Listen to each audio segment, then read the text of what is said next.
Hello student, how are you? তো let's start. আজকে যেটা পড়াবো সেটা হচ্ছে, আমরা যেটা পড়াচ্ছিলাম সেটা হচ্ছে ক্লাসিফিকেশন অফ কলয়েড। তার মধ্যে তিনটে বলেছিলাম ক্লাসিফিকেশন, দুটো অলরেডি পড়ানো হয়ে গেছে। তার মধ্যে এক নম্বর ছিল on the basis of physical state of disperse phase and disperse medium, আর একটা ছিল on the basis of the interaction of disperse phase and disperse medium. আজকে যেটা করাবো সেটা হচ্ছে on the basis of nature of disperse phase, মানে বিস্তৃত দশার যে কণাগুলোর প্রকৃতি, তাদের উপর ভিত্তি করে যে ক্লাসিফিকেশন সেটা আজকে পড়াবো। ঠিক আছে, সবাই আজকে হেডিং দাও, on the basis of nature of the disperse phase. দেখো, এই যে বিস্তৃত দশার কণাগুলির যে আকার, ঠিক আছে, কণাগুলোর আকারের উপর ভিত্তি করে কিন্তু এই ভাগটা করা হয়েছে। এর মধ্যে আবার দেখো, এর ভিত্তিতে কোলয়েডগুলোকে তিন ভাগে ভাগ করা হয়েছে। এক নম্বর হচ্ছে মাল্টি মলিকুলার কোলয়েড, ঠিক আছে, মাল্টি মলিকুলার কোলয়েডস। দু নম্বর হচ্ছে ম্যাক্রো মলিকুলার কোলয়েডস। তিন নম্বর হচ্ছে অ্যাসোসিয়েটেড কলয়েডস। এই তিনটে ভাগে ভাগ করা হয়েছে এবং এদের তিনটে দেখো নাম থেকে কিন্তু এদের ভাগগুলো বোঝা যাচ্ছে। Multi molecular colloids. আচ্ছা ঠিক আছে, আমরা তাহলে এক এক করে আসি। প্রথমে আমরা এটা পড়ি যে মাল্টি মলিকুলার কোলয়েডসটা কি। দেখো, মাল্টি মলিকুলার মানে বোঝাচ্ছে কি, দেখো তাহলে আমি এটা মুছে দিলাম নিচে দুটো। মাল্টি মলিকুলার কোলয়েডস মানে কি?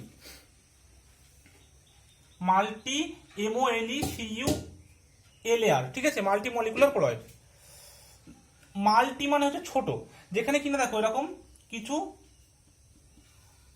ছোট ক্ষুদ্র ক্ষুদ্র মাল্টি মলিকুল থাকবে, মানে ক্ষুদ্র ক্ষুদ্র কণা, মাল্টি মলিকিউল।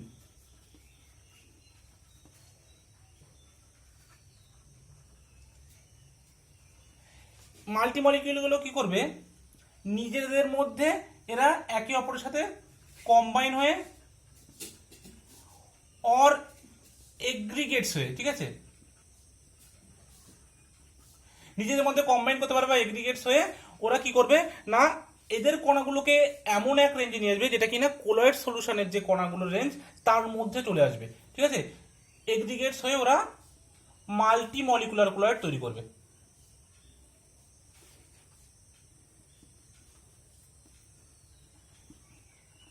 এরা কোলয়েডস তৈরি করবে, ঠিক আছে। এবং এই মাল্টি মলিকিউলগুলো নিজেদের মধ্যে কম্বাইন করে বা এগ্রিগেট হয়ে কোলয়েড তৈরি করছে বলেই এদেরকে বলা হয় মাল্টি মলিকুলার কোলয়েড, ঠিক আছে। এদের সাইজ ছিল তোমার লেস দেন 1 ন্যানোমিটার, ঠিক আছে, 1 ন্যানোমিটার থেকে ছোট। তারপরে কি করলো, ওরা নিজেদের মধ্যে কম্বাইন করে ওরা ওদের সাইজটাকে 1 ন্যানোমিটার থেকে 1000 ন্যানোমিটারের মধ্যে নিয়ে চলে আসলো। যার ফলে সেটা কিনা কি কোন রেঞ্জে পড়ে গেল, যে কোলয়েড কণাগুলো যে রেঞ্জ, সেই রেঞ্জে পড়ে গেল। তাই মাল্টি মলিকিউলগুলো নিজেরা কম্বাইন করে যে কোলয়েড তৈরি করে তাদের বলা হয় মাল্টি মলিকুলার কোলয়েড, ঠিক আছে। আরো ডিটেলসে জানবো, তবে আগে একটু একটু এদের সম্পর্কে ধারণাটা দিয়ে নিচ্ছে আগে। তারপরে দেখো, যদি আমি একটা উদাহরণ দিই, দেখো ভালোভাবে বোঝা যাবে। যেমন ধরো যে সালফারের যে সল, ঠিক আছে, সালফার সলগুলো কি হয়, দেখো সালফারের যে অ্যাটমগুলো সেগুলো তো খুবই ক্ষুদ্র ক্ষুদ্র। সেই সালফারের যে কণা, ঠিক আছে, সেই সালফারের কণাগুলো নিজেদের মধ্যে, ধরো একটা সালফারের পার্টিকেল, এগুলো সালফার সল কি হয়, সালফার হচ্ছে আমরা কি জানি S8। সালফারের কণাগুলো নিজেদের মধ্যে উইক ভ্যান্ডার ওয়াল ফোর্স দ্বারা যুক্ত হয়ে উইক ভ্যান্ডার ওয়াল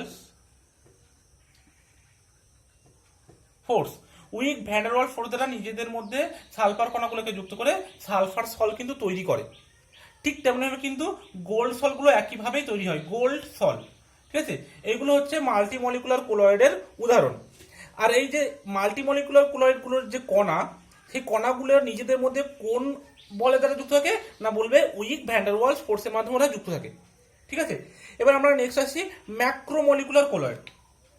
তো এটা তাহলে মুছে দিলাম, হেডিং দাও ম্যাক্রোমলিকুলার কোলয়েড।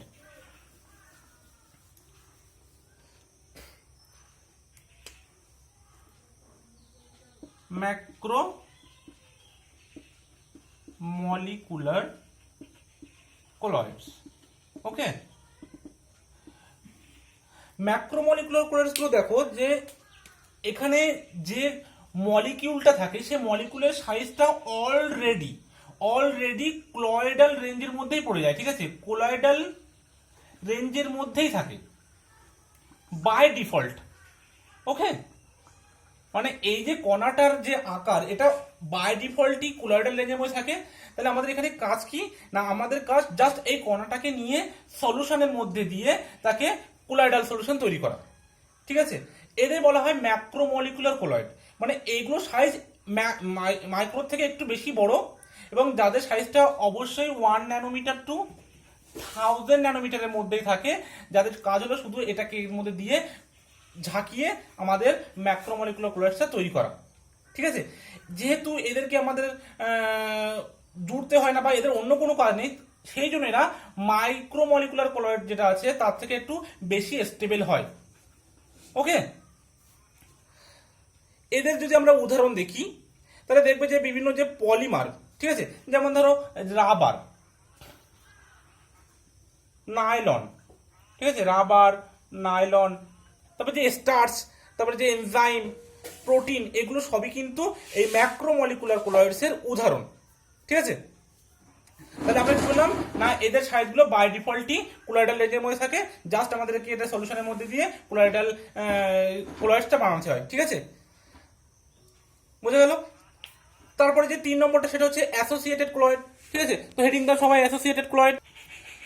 তাহলে অ্যাসোসিয়েটেড ক্লয়েড মানে হচ্ছে সংযোজিত ক্লয়েড। এগুলো কি দেখো, এগুলো হচ্ছে যে দীর্ঘ যে হাইড্রোকার্বন শৃঙ্খলযুক্ত কিছু জৈব যৌগ থাকে তাদের আয়নীয় সংযোজনের ফলে কিন্তু এই অ্যাসোসিয়েটেড ক্লয়েডগুলো তৈরি হয়।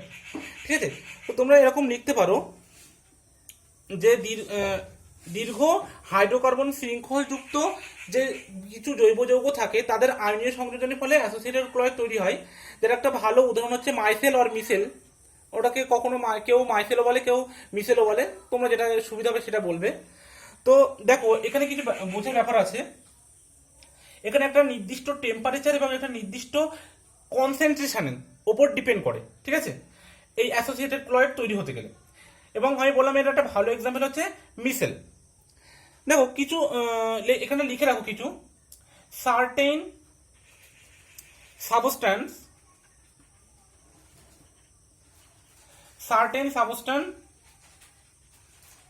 when dissolved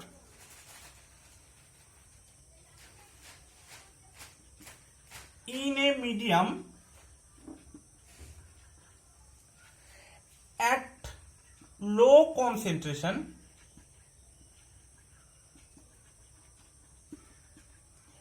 behave as a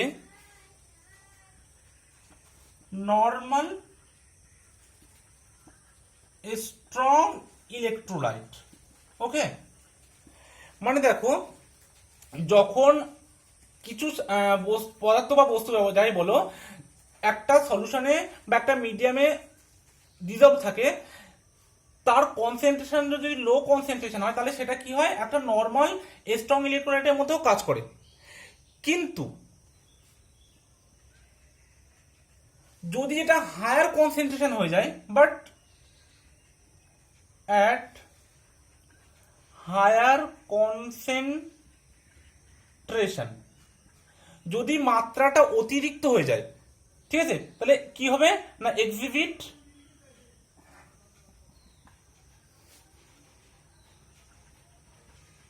colloidal state properties due to the formation of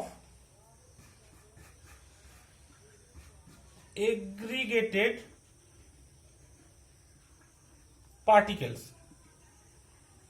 ঠিক আছে, বলছে যখন ওই সাবস্ট্যান্সগুলোর কনসেন্ট্রেশন বা পরিমাণটা অনেক বেশি হয়ে যাবে তখন তারা কোলয়েডাল পার্টিকেলের মতো প্রপার্টি শো করবে, ঠিক আছে? কারণ তখন তারা এক জায়গায় জড়ো হবে এবং এক জায়গায় জড়ো হয়ে ওই অ্যাসোসিয়েটেড ক্লয়েড তৈরি করবে, ঠিক আছে? এবং এদেরকে বলা হয় অ্যাগ্রিগেটেড ক্লয়েডস আর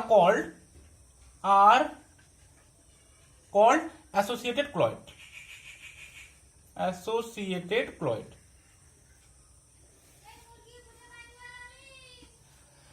একটা এক্সাম্পল দিচ্ছি, এই বিষয়টা আরো ভালোভাবে বোঝা যাবে। দেখো এক্সাম্পলটা সবাই একটু, আমি যে এক্সাম্পলটা বললাম সেটা হচ্ছে মাই সেল, ঠিক আছে? মাই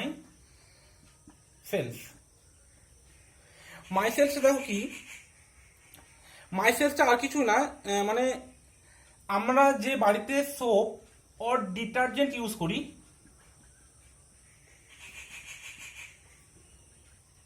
ঠিক আছে, তারা কি দিয়ে তৈরি হয়? তারা নর্মালি ফ্যাটি অ্যাসিড আর বিভিন্ন অয়েল থেকে তৈরি হয়, ঠিক আছে? ফ্যাটি অ্যাসিড আর অয়েলটা কি লং চেইন অফ হাইড্রোকার্বন, তার সাথে একটা কার্বক্সিলিক অ্যাসিড গ্রুপও যুক্ত থাকে, ঠিক আছে? তাহলে সোপটা কি ফ্যাটি অ্যাসিড আর অয়েল থেকে তৈরি হয়, আর ফ্যাটি অ্যাসিড আর অয়েলটা কি লং চেইন অফ হাইড্রোকার্বন, আমরা এটা সবাই জানি। তার সাথে একটা কার্বক্সিলিক অ্যাসিড যুক্ত থাকে, কার্বক্সিলিক গ্রুপ, ঠিক আছে?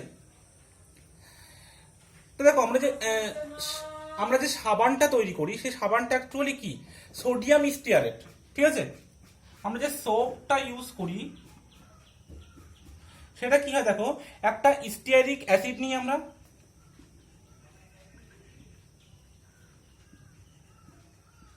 সাথে সোডিয়াম দিই। স্টিয়ারিক অ্যাসিডের সংকেত কি C17H35CO2H প্লাস Na। এটা যুক্ত হয়ে কি হবে C17H35COONA, তো এটা CO মাইনাস, এটা Na প্লাস, ঠিক আছে? এই আয়নটা যে সোডিয়াম স্টিয়ারেট তৈরি করলো এটাই কিন্তু সোপ, ঠিক আছে? তাহলে এটার নাম কি? এর নাম হচ্ছে সোডিয়াম স্টিয়ারেট,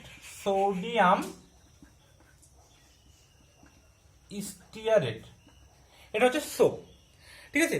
এবার সোপের যে সোপটা কি অ্যাকচুয়ালি একটা ক্লিনসিং এজেন্ট হিসেবে কাজ করে, আমরা জামা কাপড় পরিষ্কার করার কাজ করে। এবার সোপটা দেখো কিভাবে তৈরি হয় দেখো, ঠিক আছে? মাইসেলটা কিভাবে তৈরি হয় দেখো, এরকম তখন আমরা এটা মুছছি ওপরেরটা, ঠিক আছে? আমরা যে লং চেন হাইড্রোকার্বন যেটা লিখলাম যে C17H35COO মাইনাস Na প্লাস যেটা ছিল, ঠিক আছে? এটা দেখো আমরা এই অংশটুকু কিভাবে লিখতে পারি, আমরা এটাকে এরকম ভাবে লিখতে তো পারি না।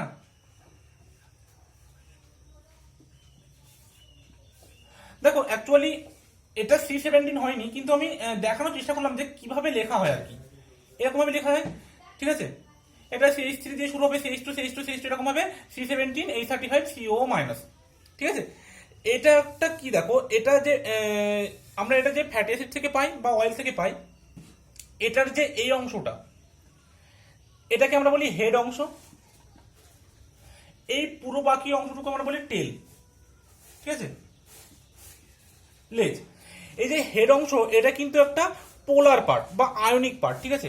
এটা কিন্তু পোলার, যেহেতু এটা চার্জ আছে সেহেতু এটা পোলার, এবং পোলার হওয়ার জন্য যেহেতু জল সেটাও কিন্তু পোলার, তাই জন্য এরা কি হয়, এটা হাইড্রোফিলিক হয়, ওয়াটার লাভিং। কিন্তু যেটা হাইড্রোকার্বন পার্ট, এরা কিন্তু কি হয় হাইড্রোফোবিক, এটা হচ্ছে হাইড্রোকার্বন পার্ট, ঠিক আছে? হাইড্রোকার্বন, এই যে টেইলে যে পার্টটা এটা হাইড্রোকার্বন পার্ট, এরা হয় হাইড্রোফোবিক, ঠিক আছে? হাইড্রোফোবিক, এটা হচ্ছে জল বিকর্ষী, ওয়াটার হেটিংস। এইবার যখন এদের যে কনসেন্ট্রেশনটা এর উপরে ডিপেন্ড করছে যে কখন মাইসেলটা তৈরি হবে আর কখন মাইসেলটা তৈরি হবে না, এটা বোঝা গেল? এটা এবার মুছছি, দেখো এটা মুছে দিলাম। এটা যখন একটা বা দুটো অল্প সংখ্যক থাকবে, এটা হেড পার্ট, এটা টেল পার্ট, এরকম যখন অল্প সংখ্যক থাকবে, এদের কনসেন্ট্রেশনটা যখন কম থাকবে, তখন এরা নিজস্ব এরকম বিচ্ছিন্নভাবে থাকবে, তখন এরা কিন্তু সংযোজন হবে না, নিজেদের মধ্যে অ্যাসোসিয়েটেড হবে না, একদিকে কম্বাইন করবে না। কিন্তু যখন এদের একটা কনসেন্ট্রেশন নির্দিষ্ট কনসেন্ট্রেশন উপরে চলে যাবে, তখন কি হবে, এরা নিজেদের মধ্যে এগ্রিগেট বা কম্বাইন করে একটা গোলকের আকার ধারণ করবে। ঠিক আছে, একটা নির্দিষ্ট কনসেন্ট্রেশনের উপরে যখন চলে যাবে, তখন এরা কিন্তু একটা গোলকের আকার ধারণ করবে এবং কোলয়েডের আকার প্রাপ্ত হবে। তখন ওই যে জোটবদ্ধ যে আয়নগুলো থাকবে, সেই জোটবদ্ধ আয়নগুলোকেই কিন্তু আমরা বলবো মিসেল। আমি কিন্তু ছবিটা এঁকে দেখাচ্ছি, দেখো। সাপোজ তুমি একটা পাত্রে জল নিয়েছো, ঠিক আছে, সেখানে তুমি সাবান দিচ্ছ, তখন কি হবে, যেহেতু আমি বললাম এই পার্টটা হাইড্রোফোবিক, এটা হাইড্রোফিলিক, তাহলে কি হবে দেখো,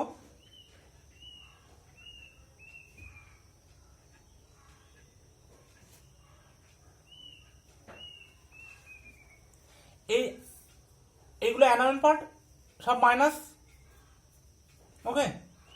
আর এই যেগুলো হাইড্রোকার্বন, সেগুলো ভিতরের দিকে থাকবে, বুঝে গেল। আর এগুলো সব অ্যানায়ন পার্ট, সিও মাইনাস, এটা হচ্ছে হাইড্রোফিলিক পার্ট, এগুলো জলের দিকে থাকবে, যেটা হাইড্রোফোবিক পার্ট, তারা জলের থেকে উল্টো দিকে থাকবে। এবার দেখো, যখন এটা কখন তৈরি হবে, একটা নির্দিষ্ট কনসেন্ট্রেশনের উপরে গিয়ে কিন্তু এই মাইসেলটা তৈরি হলো, একটা নির্দিষ্ট কনসেন্ট্রেশনের উপর চলে গিয়ে ওরা নিজেদের মধ্যে একটা সংযোজিত হয়ে এই মাইসেলটা তৈরি করলো। এবার দেখো এদের কাজ কিভাবে করে এরা, ঠিক আছে। ধরো কোনো একটা জামাতে কোনো অয়েল বা কোনো গিরিশ বলো, যাই বলো, ধরো বা তেল জাতীয় যে কোনো জিনিস যখন লেগে যাবে, ঠিক আছে, তেল জাতীয় যে কোনো জিনিস, তখন কি করবে, তেলটাও অ্যাকচুয়ালি কি, তেলটা হচ্ছে, ওরাও হাইড্রোফোবিক, তো তেল, ধরো এটা একটা অয়েলি পার্ট, ঠিক আছে, এটা ধরো সাপোজ কোনো একটা অয়েল লেগে গেছে, কোনো তেল জাতীয়, তো কি হয়, সেটাকে আমাদের জামা কাপড় থেকে দূর করতে হয়। তার জন্য আমরা কি করব দেখো, তার জন্য আমরা সাবান দিই। সাবানের যে হাইড্রোকার্বন যে পার্টটা, সেই পার্টটা কি, এরাও হচ্ছে হাইড্রোফোবিক, অয়েলটা হচ্ছে হাইড্রোফোবিক। ওরা কি করবে, এই হাইড্রোফোবিক পার্টটাকে নিজেদের মধ্যে টেনে নিয়ে আসবে।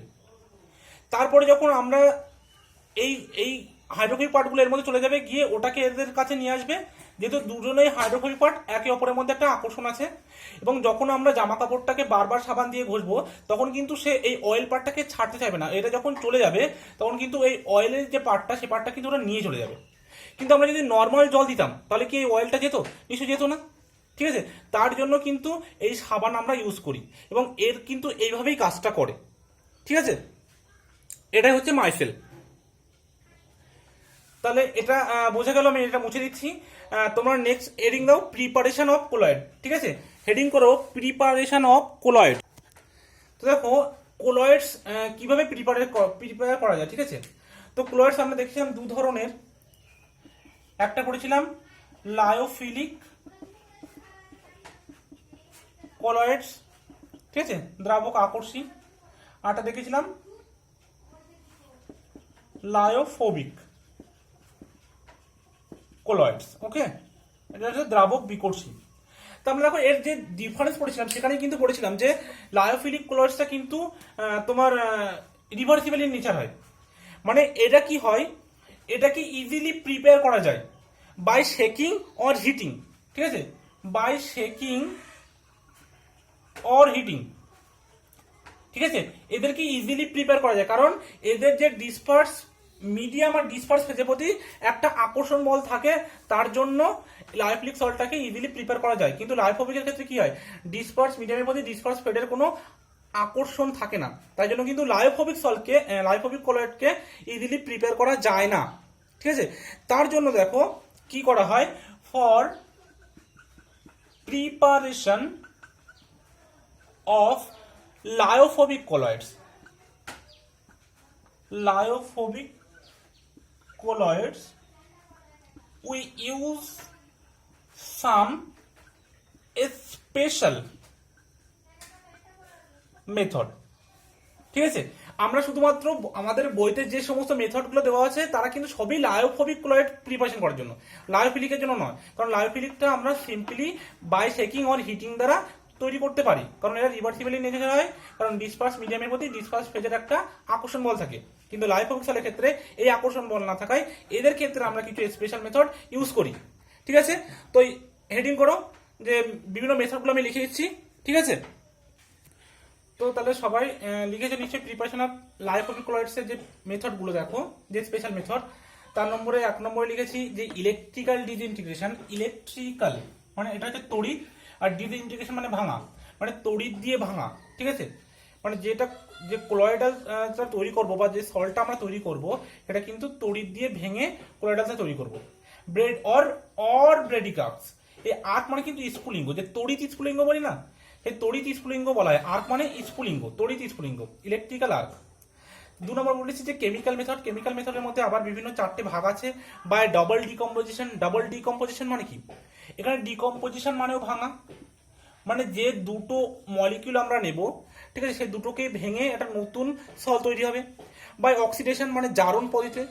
এই অক্সিডেশনটা সাধারণত কি হয়, নন মেটালের সল তৈরিতে ব্যবহার করা হয়। ঠিক আছে, কি হয় না, নন মেটাল এর সল তৈরিতে ইউজ করা হয়। By reduction. রিডাকশনের সাহায্যে কোন সলগুলো তৈরি করা হয় না, নোবেল মেটালের সল। ঠিক আছে, বিভিন্ন নোবেল মেটাল, কোনগুলো না, গোল্ড, সিলভার, প্লাটিনাম, এদের সল প্রিপারেট করতে গেলে রিডাকশন পদ্ধতি ইউজ করা হয়। আর বাই হাইড্রোলিসিস। হাইড্রোলিসিস সাহায্যে কোন কোন সল তৈরি করা হয়, বিভিন্ন হাইড্রোক্সাইড আর অক্সাইডের সল প্রিপেয়ার করে। ঠিক আছে, বিভিন্ন হাইড্রোক্সাইড অর অক্সাইড সল। ঠিক আছে, এই পদ্ধতিতে ইউজ করা হয়। আর পেপটাইজেশনটা একটু বলে দিই। দেখো পেপটাইজেশনটা কি না, এখানে অলরেডি একটা রিসেন্টলি ফ্রেশলি প্রিপেয়ার্ড প্রেসিপিটেট থাকে। পিপিটি মানে প্রেসিপিটেট, ফ্রেশলি প্রিপেয়ার্ড প্রেসিপিটেট থাকে। এখানে একটা তড়িৎ বিশ্লেষ্য যোগ করা হয়, ইলেকট্রোলাইট, যেটা কি না এই প্রেসিপিটেটের সাথে কমন একটা আয়ন থাকবে। ঠিক আছে, সেই ইলেকট্রোলাইটটা ওই কমন যে আয়ন থাকবে সেই কমন আয়নটাকে নিয়ে একটা চার্জ তৈরি করবে, যে চার্জ একে অপরকে রিপেল করবে এবং কোলাইডাল সল তৈরি করবে। ঠিক আছে, এবার আমরা একটা একটা করে ডিটেলসে আসছি। তোমরা প্রথমে হেডিং দাও যে বিভিন্ন কেমিক্যাল মেথড। এটা বলে রাখি যে কেমিক্যাল মেথডগুলো বেশি আমরা পড়বো না, দুটো বলে দিচ্ছি, আর বাদ বাকিগুলো তোমরা বই থেকে দেখে নেবে। ঠিক আছে, তো হেডিং দাও কেমিক্যাল মেথড।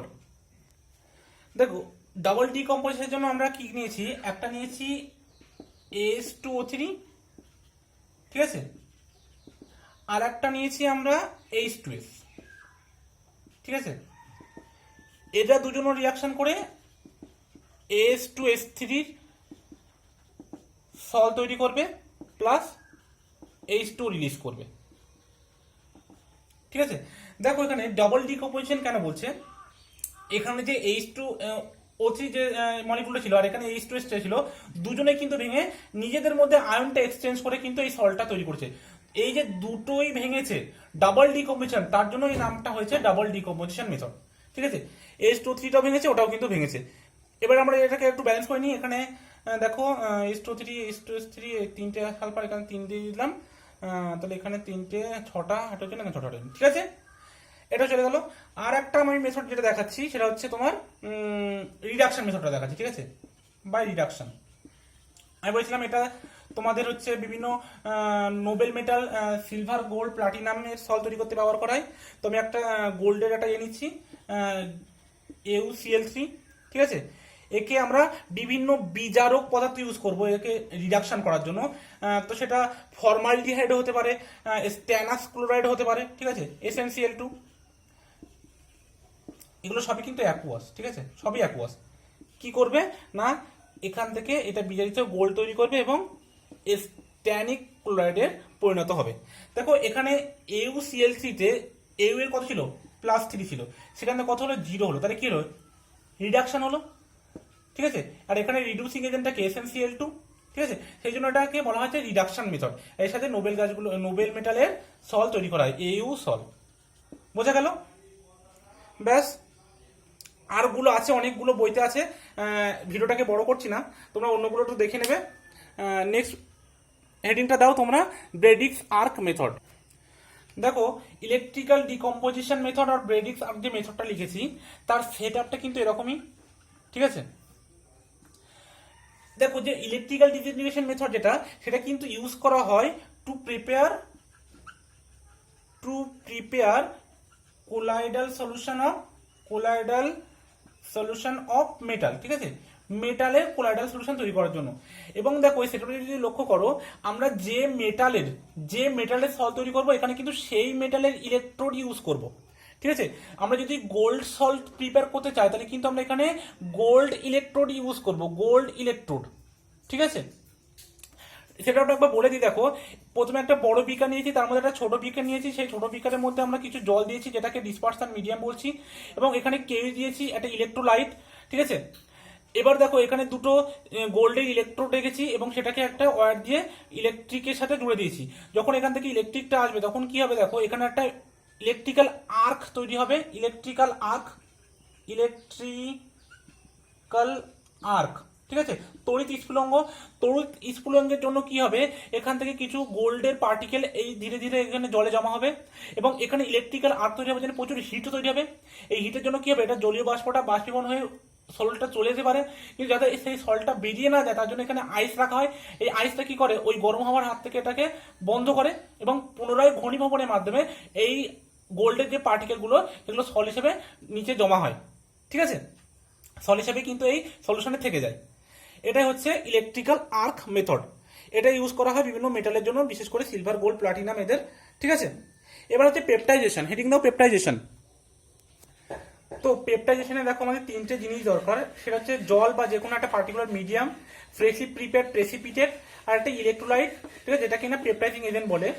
দেখো পেপটাইজেশনে কি হয়, যে এই পদ্ধতিতে একটা সদ্য প্রস্তুত পদক্ষেপের যে বড় কণাগুলো থাকে সেগুলো একটা কোনো পদার্থ, মানে সাধারণত একটা ইলেকট্রোলাইট, এবং যে ইলেকট্রোলাইটটা কিনা ওই প্রেসিপিটেটের সাথে একটা কমন আয়ন আছে, এরকম একটা ইলেকট্রোলাইট নেওয়া হয় এবং ওই ইলেকট্রোলাইটের সাহায্যে কি করা হয়, ওই প্রেসিপিটেটের কণাগুলোকে বিচ্ছিন্ন করে কলয়েডে কণা রূপান্তরিত করা হয় এবং এটাকেই কিন্তু পেপটাইজেশন বলে। দেখো আমি যদি বলি, আমরা এটাকে একটা টেস্ট টিউবে নিয়ে প্রথমে জল যোগ করি বা মিডিয়াম, তারপরে প্রেসিপিটেট যোগ করি, তারপরে একটা ইলেকট্রোলাইট যোগ করি, যে ইলেকট্রোলাইটটা কিনা এই যে প্রেসিপিটেট আছে এই প্রেসিপিটেটের সাথে একটা কমন আয়ন থাকবে।